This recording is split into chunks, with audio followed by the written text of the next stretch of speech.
अक्सर आपने देखा होगा जब आदमी को गुस्सा आता है तो उसका पूरा शरीर कांपने लग जाता है और सिर्फ यही नहीं, उसका चेहरा भी पूरी तरह से लाल हो जाता है। गुस्सा हम करते तो दूसरों पे हैं, लेकिन उसमें जलना हमें ही पड़ता है। हमारे शरीर की एक बहुत बड़ी ऊर्जा उस गुस्से की वजह से खत्म हो जाती है। आज की इस बोध कहानी में हम जानेंगे कि गुस्सा जन्म कैसे लेता है, और अगर हम ये समझ लेते हैं तो हम उस गुस्से से भी छुटकारा पा सकते हैं। लेकिन उससे पहले हमें समझना होगा कि ये गुस्सा आखिर पैदा कहाँ से होता है।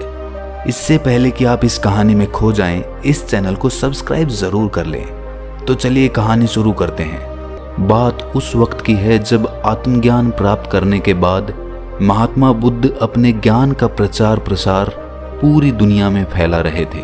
उनसे प्रभावित होकर बहुत सारे लोग उनके भिक्षु बन गए थे। वो रोज शाम को अपने भिक्षुओं को उपदेश देकर उन्हें ज्ञान का मार्ग दिखाते थे।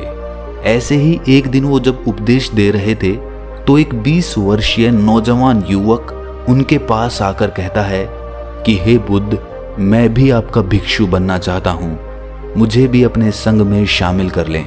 बुद्ध का संघ हर किसी के लिए खुला रहता था, इसीलिए उन्होंने कोई आपत्ति नहीं जताई और उन्होंने उसे संघ में बैठकर उपदेश सुनने के लिए कहा।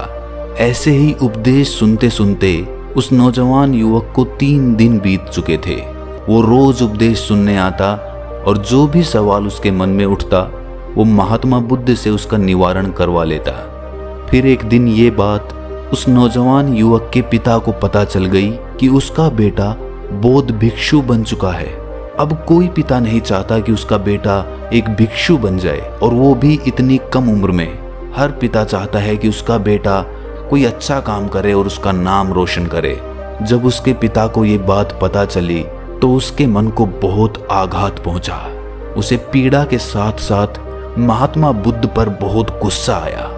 उसने मन ही मन सोचा कि महात्मा बुद्ध नगर के युवाओं को एक गलत राह दिखा रहे हैं। जिस उम्र में उन्हें पढ़ लिख कर कोई अच्छा काम करना चाहिए, अपने परिवार का नाम रोशन करना चाहिए, उस उम्र में वो युवाओं को भिक्षु बना रहे हैं। इसी तरह के विचार लेकर वो महात्मा बुद्ध के पास पहुंच गया। उस वक्त महात्मा बुद्ध अपने भिक्षुओं को उपदेश दे रहे थे कि तभी उस नौजवान के पिता उस सभा में पहुंच जाते हैं। वो पहले से ही गुस्से में थे और महात्मा बुद्ध को देखकर वो और ज्यादा गुस्से में आ जाते हैं। वो उपदेश खत्म होने का भी इंतजार नहीं करता और वहीं पर सभी भिक्षुओं के सामने महात्मा बुद्ध को बहुत भला बुरा कहने लगता है। वो कहता है कि तुम्हारे जैसे लोगों की वजह से ही हमारा देश आगे नहीं बढ़ पा रहा है। तुम्हारे जैसे लोग नौजवान युवाओं को गलत राह पर लाकर उनकी जिंदगी बर्बाद कर रहे हैं। खुद तो तुम जीवन में कुछ कर नहीं सके और अब इन युवाओं को भी बर्बाद करने पे तुले हो। ऐसे ही ना जाने क्या क्या शब्द उसने महात्मा बुद्ध को कह डाले, लेकिन महात्मा बुद्ध ने कोई प्रतिक्रिया नहीं दी। वो चुपचाप उनकी बातें सुनते रहे। कोई प्रतिक्रिया ना मिलती देख वो युवक और भी ज्यादा गुस्से में आ गया। अब उसके शब्दों का पिटारा खाली हो चुका था। उसके पास ऐसा कोई शब्द नहीं बचा था या कोई गाली नहीं बची थी जो उसने महात्मा बुद्ध को ना कह डाली हो। जब आखिर में सब कुछ कह लेने के बाद भी उसका गुस्सा शांत नहीं हुआ तो उसने और ज्यादा गुस्से में आकर महात्मा बुद्ध के चेहरे पर थूक दिया। ये देखकर उनके भिक्षु बहुत ज्यादा गुस्से में आ गए। वो उठकर उस युवक को बाहर भेजने ही वाले थे कि महात्मा बुद्ध ने इशारे से उन्हें रुकने के लिए कहा। इतनी गालियां देने के बाद और महात्मा बुद्ध के चेहरे पे थूकने के बाद उस आदमी का गुस्सा थोड़ा शांत हुआ और वो वहां से अपने बेटे को लेकर चला गया। उसके जाने के बाद भिक्षुओं ने पूछा कि हे बुद्ध, वो आदमी आपसे इतनी जली कटी सुना के गया। जली कटी सुनाने को तो छोड़ो, उसने आपके चेहरे पे थूक भी दिया। ये देखकर जब हमारा मन इतना गुस्से से भर गया तो आप इतने शांत कैसे रह सके? आपने उसको कोई जवाब क्यों नहीं दिया? इस पर महात्मा बुद्ध कहते हैं कि मुझे उस आदमी पर गुस्सा नहीं आया, मुझे उस पर दया आ रही थी। ये सुनकर सभी भिक्षु आश्चर्यचकित हो गए। उन्होंने पूछा कि इसमें दया की क्या बात थी बुद्ध? तब बुद्ध कहते हैं कि जब आदमी के पास अपने गुस्से को जाहिर करने के लिए कोई शब्द नहीं बचते हैं तो वो अपना गुस्सा किसी क्रिया के माध्यम से व्यक्त करता है। वो आदमी मुझे सब कुछ कह चुका था, लेकिन जब उसके शब्द खत्म हो गए और उसका पूरा गुस्सा बाहर नहीं निकल कर आया तो आखिर में उसने मेरे चेहरे पे थूक कर अपना गुस्सा बाहर निकाल दिया। उस आदमी का गुस्सा इस थूकने की क्रिया से ही खत्म हो सकता था। शब्दों के माध्यम से उसका गुस्सा कभी पूरी तरह से खत्म नहीं होता, क्योंकि शब्दों की अपनी कुछ खामियां होती हैं। शब्द पूर्ण रूप से आदमी के भाव उजागर नहीं कर सकते, लेकिन कोई क्रिया करने से उस आदमी के भाव पूरी तरह से उजागर हो जाते हैं। और वही उस आदमी ने किया। उसने थूकने की क्रिया करके अपना गुस्से का भाव पूरी तरह से उजागर कर दिया, और इसके बाद उसका मन भी शांत हो गया। तभी एक भिक्षु ने पूछा, लेकिन हे बुद्ध, इसमें आपको उस आदमी पे दया कैसे आई? तो बुद्ध कहते हैं कि मेरे मन में ये भाव उठ रहा था कि देखो ये आदमी अंदर से कितना गुस्से में है, बेचारा अंदर से गुस्से ने कितना जकड़ रखा है, और मैं यही चाह रहा था कि किसी तरह इसका पूरा गुस्से का भाव अंदर से निकल जाए। ये सुनने के बाद बौद्ध भिक्षु कहता है कि हे बुद्ध, मैं आपकी बात पूरी तरह से समझ नहीं पाया।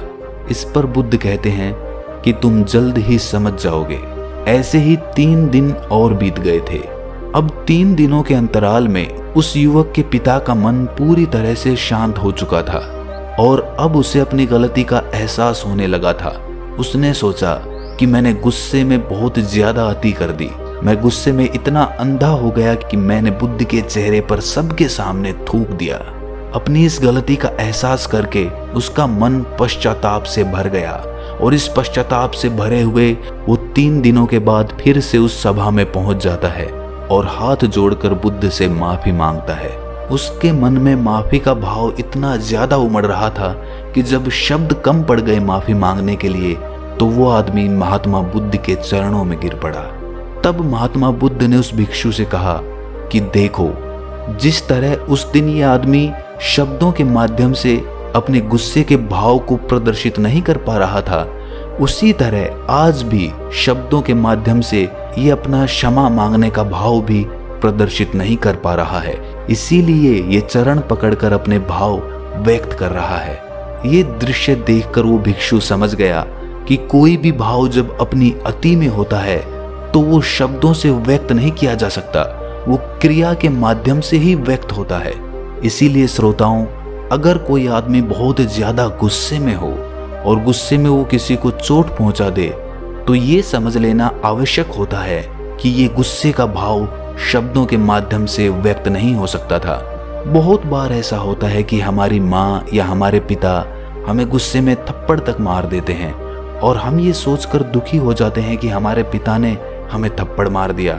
लेकिन सोचने की बात यह है कि उनका जो भाव था वो और किसी तरह से व्यक्त ही नहीं हो सकता था।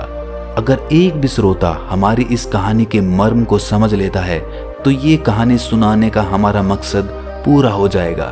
अगर ये कहानी अच्छी लगी तो इस चैनल को सब्सक्राइब जरूर कर लें।